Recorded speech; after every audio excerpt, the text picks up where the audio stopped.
And what we want to do is we want to be that person or that entity that people have to turn to when they do have, issues and they need some support.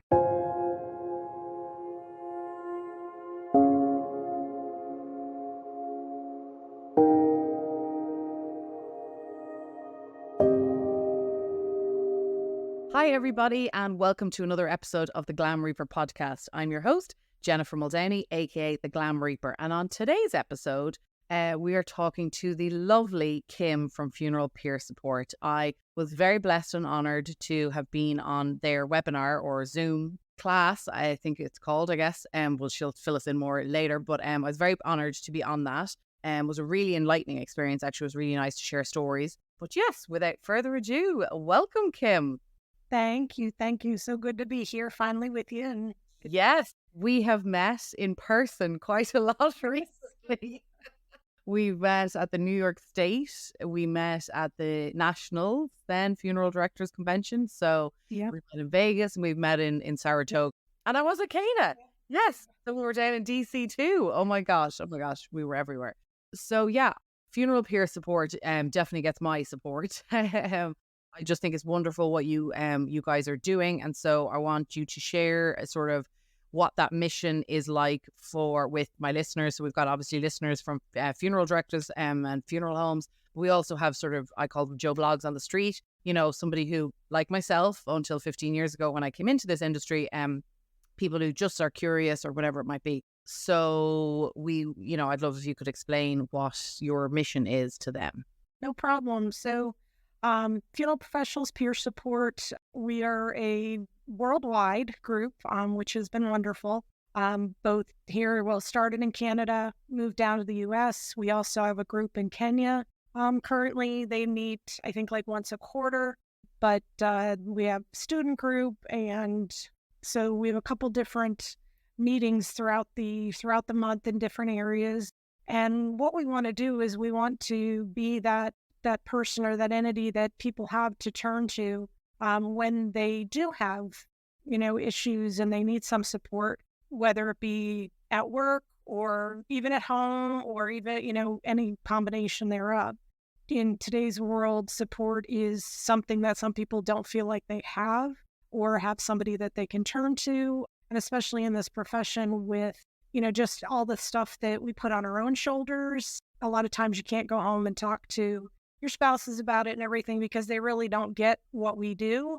We're really the only ones that understand kind of the ins and outs of everything. And, if you don't have, the support that you may need in the workplace, we are there for people to turn to. And, we have a call line set up where people can call if they're having any kind of issues, whether it be financial, emotional, in their lives in general. And this line is manned by a mental health professional, and it's 24/7. And you don't have to leave a message and call back. When you call the number, it is a mental health professional that is there to help you. The whole scenario, it's again funeral professionals, so anybody that's involved in the funeral profession. So whether that be a funeral director or an embalmer or an apprentice or office staff, crematory workers, cemetery workers, removal staff, crematory technicians, anybody that is within the industry is welcome to join us. We have our monthly meetings that are free of charge. There's no charge. And as Jennifer mentioned, she was on one of ours, and we have a different topic every month that we kind of go through and address, and whether it be workplace issues that we may deal with on a day-to-day basis or just some interaction between all of us, asking, what are your issues today? And we can be there. It's by peers and for peers. So the monthly meetings, we do not have the mental health professionals in that meeting, but we are happy to guide folks if they need that guidance, where to turn. But, that way you've got those people that are in the industry that know what you're doing, and you may not have a support person at work or a mentor at work to be able to turn to and ask for advice or guidance. And we are there to be able to help that person in that situation. So, Yeah. It's great. It's incredible. And I came across it, your podcast, right? But Podcast as well. yeah, Stronger together. yeah. So I came across the podcast a while back, and I also I think I heard maybe it was Michael getting interviewed on the Undertaking podcast, maybe a long time ago. I think I was actually getting my nails done. That's usually what I listen to a podcast. But I remember being so moved by what he was saying, and I put it sort of as I do with everything in my life, put it on my to-do list to must research these funeral peer people. And it took me a while, but I eventually did I did connect with you guys. And yeah, I just think it's so important what you're offering, what you're doing. And I mean, I was honored and kind of couldn't really understand why I was going to be a guest on it, but at the same time, it's what's interesting is I've been asked to speak about sort of mental health in the profession a lot recently. I'm actually flying home to Ireland October 4th to speak at our trade show at home in Ireland about mental health in the profession. And I'm very clear about this. Like I always say, I'm not an undertaker. I'm not a funeral director. I'm always clear with that. And now I feel like I have to be clear. I'm not a therapist. I'm not a mental health, provider in any way, shape or form. But I think it's just, and it's probably part of, I guess, just my personality is that I think it's about opening up the conversations, and even with what I do for a living, like the event planning and the celebrant stuff, even that, it's like whenever I'm on stage with that, it's not, are you licensed to do X, Y, and Z? It's about opening the conversation. And at New York State, I did a presentation. I was asked to do a presentation and I did it and it was amazing. And there was one guy in the audience who sort of said, well, I'm a funeral director and I have to answer to, the licensure and all that. Who are you to tell us how to do funerals? And I just thought, listen, negative Nelly, first of all, Yeah. first of all, you were asleep through the entire presentation. So who do you even get to even, talk about this to me? Yeah. But I just thought, I said, that is just the antiquated attitude of, I understand, yes, you do have to be certified and you do have to be licensed and all that sort of stuff. And listen, if that came into what I'm doing, absolutely no problem. I'll tick the boxes and do whatever I need to do. But that doesn't necessarily make you the perfect funeral director just because you're book smart and you've passed whatever. And I'm always very crystal clear that I'm not a funeral director. And so with this new sort of thing, to me, I kind of consider myself just a facilitator of conversations. Let's just have the conversation. What harm does it do? But I did read something interesting on Instagram, as you do. And it did kind of make me think, though. It was somebody who has had suicidal thoughts in the past, sadly. And they were kind of saying that, death meditation and all sort of these, contemplating death and in different forms is something that she basically said, it is not helpful to be encouraging people to do that because for me, that's detrimental to my health. And it made me think because I thought, because that would be something that I would consider, I'm actually writing my 4th book at the moment and it's actually about self-help. It's more about sort of people on the streets. It's not necessarily aimed at the funeral profession at all. It's more that having worked in this business for 15 years, I do think that the more, if we contemplate the fact that this one life we have is finite, whether you believe you'll go to the afterlife and all that, it's neither here nor there, but that this is finite and that, it just makes you love and live more. I think it makes you love harder and it makes you do things that you maybe wouldn't normally do. Because most people, after they leave the funeral of a loved one, they're a little bit more, oh my God, life is so precious. And that lasts for like moments, maybe week, maybe, a month if you're lucky. And then it's back to normal and we're in the grind again. So I'm definitely a fan of contemplation of death, not in a heavy, heavy way, but this was sort of a different take on it that I was fascinated with because I thought, oh my God, is that something that we shouldn't be doing because it potentially is detrimental to other people's health? But then I thought, opening these conversations, I think is really the important part of it because you're giving people space to say that, to come to the table and say, this isn't, that's not really helpful for me. But if it's not helpful for one person, does that mean it shouldn't be done at all? Like, for example, if you've got a diabetes 2 drug, okay, it doesn't work on half the population, but it works on the other half. Should it just never be created? Mm-hmm. Because that's what mental health is. It's a disease, really. Absolutely. And the whole idea of the peer support group was actually brought on by Michael Dixon, our founder, his own mental health struggles and past traumas. And I'm not speaking out of turn because he's very, very open with his past struggles. And he was in that moment, contemplating suicide. And his saving moment was he said, I'm going to call, my doctor. And, if someone answers, then fine. If somebody doesn't, then I'm going off and doing what I plan to do. And he said, and they never answer. He said, but I figured, I'd call and see, do it. Something was just telling me to do that. And he called and somebody answered the phone. So that is what he wants for anybody else. And it doesn't have to be, that drastic of a situation, but, it could, lessen that, somebody getting to that. And, having that number to be able to call and say, I need help, or can I just somebody to talk to and everything. And again, we understand what we each go through on a day-to-day basis. And he didn't want anybody else to be in a situation where they needed somebody to talk and they had to leave a message because you don't know what would happen when the person turns and hangs up the phone. So that was his motivation for the group. And that was in 2018 that he formed the group. I think is the official start. But so that was his motivation to begin the group. And I think it's definitely moving in the direction that he wants to be. He wants to be, worldwide leader, and we are making, good strides towards. Yeah, I mean, that's incredible. I never knew you were international. So, do you have anybody in Ireland? You might have. Yet.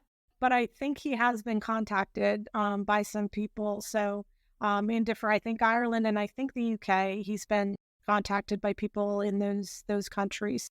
Yeah, probably And these days. I'm more than willing to go over and start the group in Ireland. There you go. There you go. Well, we were trying to get Brian from Undertaking the Podcast to be sponsored to come over to talk with me on stage at the funeral Times trade show, but it didn't come to par, which actually leads me to a pretty important question, especially nowadays.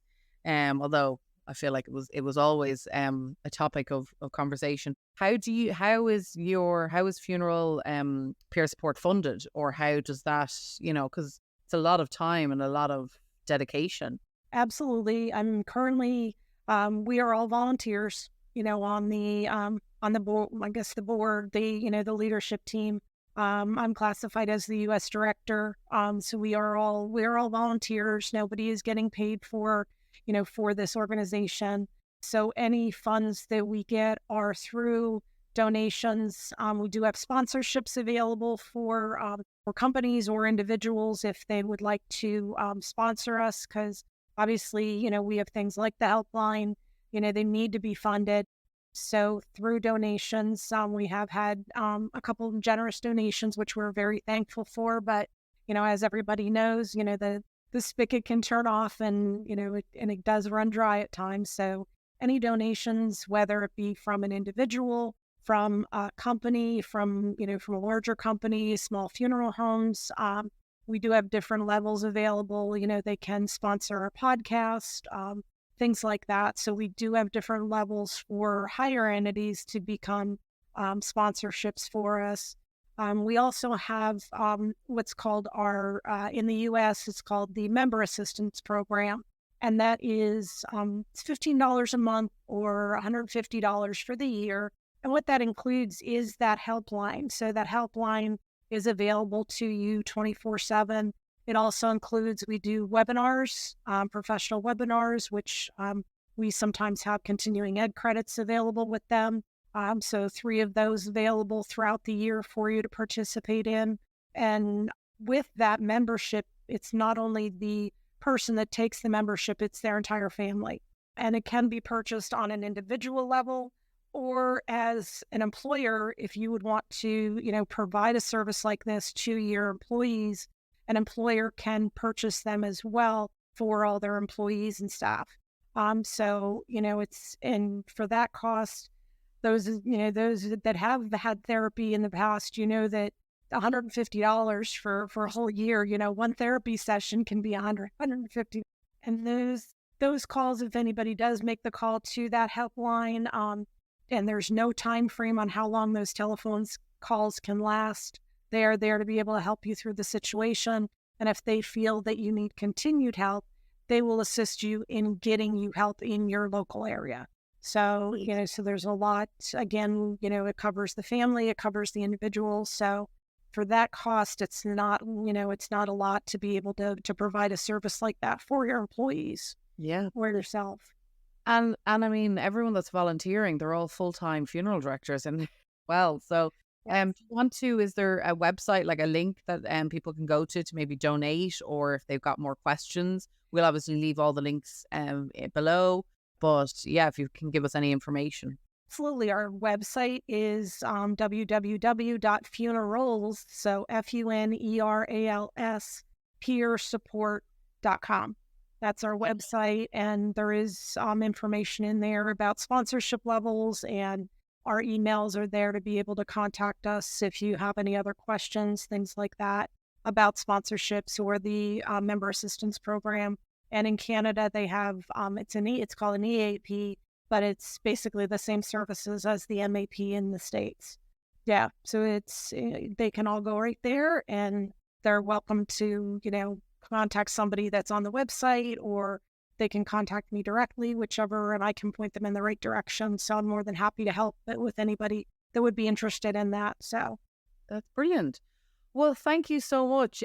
Please, everyone, check it out. If you do have, some money to spare, or you just feel like it's a great cause, which it is, definitely check out the website. Or if you just want some more information, as you guys know, I've said it enough times, or I hope I have said it enough times, but sometimes it falls on deaf ears.